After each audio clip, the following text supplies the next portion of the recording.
Hey you've just been asked to have 5, 10, 15 sources within your bibliography. Well, how hard could it be? Just go to Google, grab the top results, then run them through citation machine. Then you have the rest of the time to play cool math games, right? Well, actually, wrong. There's actually a lot of work that gets into gathering and processing your sources. The first thing to convince yourself is that your sources shape your thesis, not the other way around. While your research question is supposed to narrow down your topic into a single question, it shouldn't be restricting what sources that you can gather simply because they don't agree with your first answer. Sometimes your initial thesis might not even be supported by evidence. Be open to a variety of differing perspectives and opinions. But when finding your sources, instead of grabbing the first article that comes up, try to look at the sources more carefully. This will help you know more about the subject than if you end up using unstable sources. If the sources that are used are weak, then the argument is going to be weak.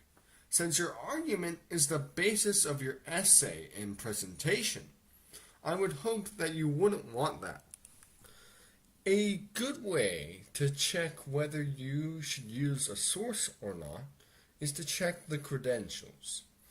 If they seem like they would either not have the capability to gather accurate data, such as a testimony by someone who wasn't there, or seem like they would benefit by lying to you, such as a soda company on the health effects of soda, regard those sources with caution.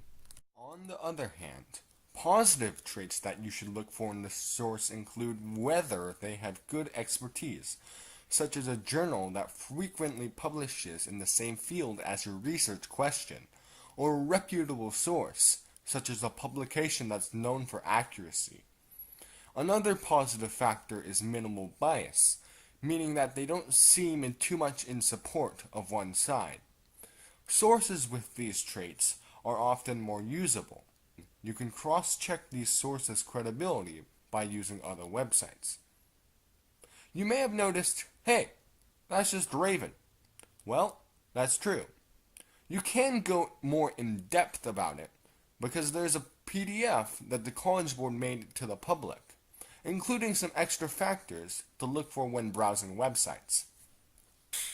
Databases such as JSTOR and EBSCO can provide peer-reviewed articles, which means that the articles are reviewed by professionals within the same field. This means that, most of the time, the articles provided by them are more credible than ones made from a generic web search. However, that still does not mean that they are immune to giving irrelevant or incredible sources, and you should still do a thorough check. Once you've determined that a source is good to use, then cite it. Checking your formatting using a guide such as the Bedford Researcher or the Purdue OWL. Autociters can sometimes make mistakes which you have to check for. Once you have a set of trustworthy sources, you might be saying, hey, I can play cool math games now, right? However, the second part is to break down every source that you've cited. While this might seem particularly endangering to your time and patience, it really cuts down the work down the road.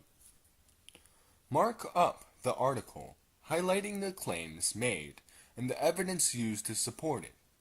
For example, take this article on video games and health. The first claim it makes is that video games can distract children from pain during therapy. The sentence that supports this claim is that a child undergoing treatment stopped picking at his skin when exposed to a video game.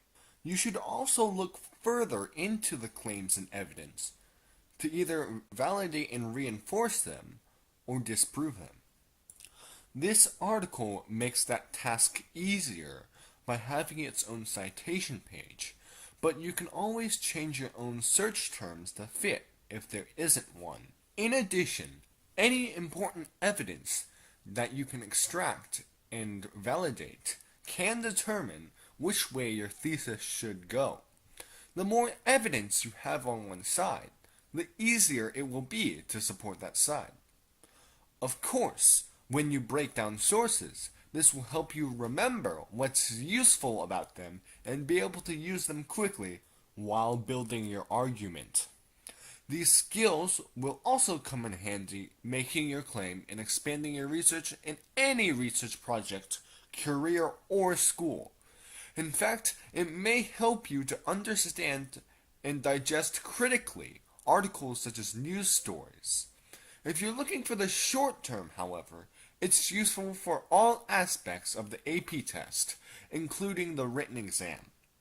Once you've properly broken down enough sources, then you have the foundations for a good argument.